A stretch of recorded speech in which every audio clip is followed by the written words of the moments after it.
Hello everyone, welcome. Thanks for joining me today. This is Set for Life. Why Set for Life? We all want to live. We all want to be set for life. And Jesus said that I have come that you might have life and have it to the full. So we're seeking after what that looks like. Every single day we're trying to figure out what it looks like to follow Jesus in such a way where we truly live. So thanks for joining me. Thanks for getting on here, for carving out a little bit of your day in order to get better together.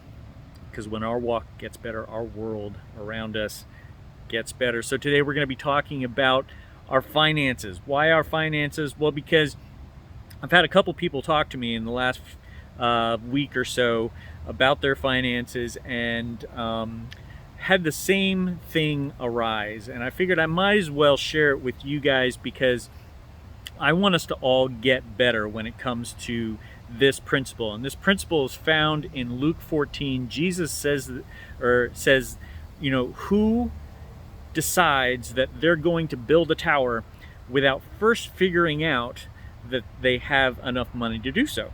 Because if they get halfway up and run out of money, then everybody's going to ridicule them. Now, Jesus was talking about this principle in terms of the grand scheme of things, not just your finances, but the grand scheme of things of deciding to make a choice without first knowing if it's a good option or not. And he was talking specifically about becoming his disciple. He goes, who decides if you're going to decide to be my disciple, you have to be willing to count the cost first. You have to be willing to know that in order to be my disciple, you need to first die to yourself, lay down yourself. You need to hate your father and your mother and your brother and your sister comparatively, right?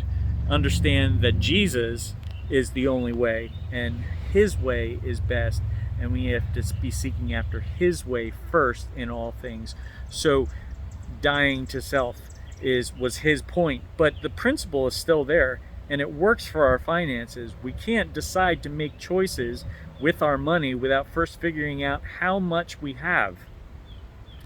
And the people that specifically that I was talking to over the last week or so, they all wanted to build a house or they wanted to buy a house, one or the other. And I said, well, have you figured out how much it's going to cost? Have you figured out how much money you actually have? Have you put a budget together?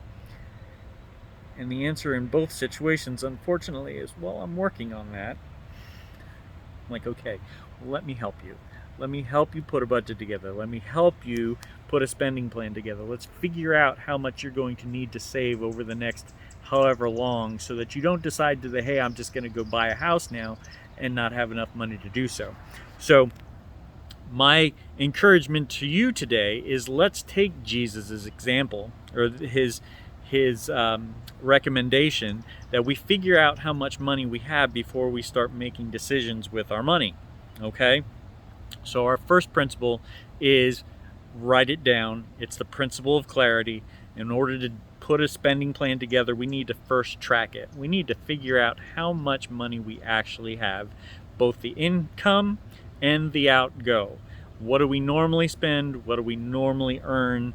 Figure out how much it actually is, write it down, and have that.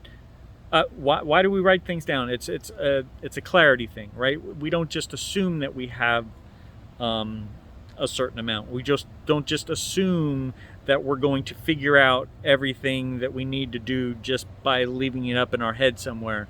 We have to write it down so that we have clarity. So writing it down, tracking your spending is so important, and that's the principle of clarity. So if you haven't done it already, that's the first step to making sure that we make good decisions with our money is start to track your spending. And if you haven't done it before and you're looking for someone to help you, reach out to me.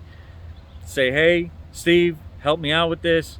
I would love to help. I would love to partner with you to make sure that you are making good decisions with your money. That's what it's all about. So let's honor him. Let's honor him with our finances. Let's take the steps necessary in order to make good choices with the blessings that God has given us. Reach out to me if you need some help. Have a great day. We will see you tomorrow. Blessings.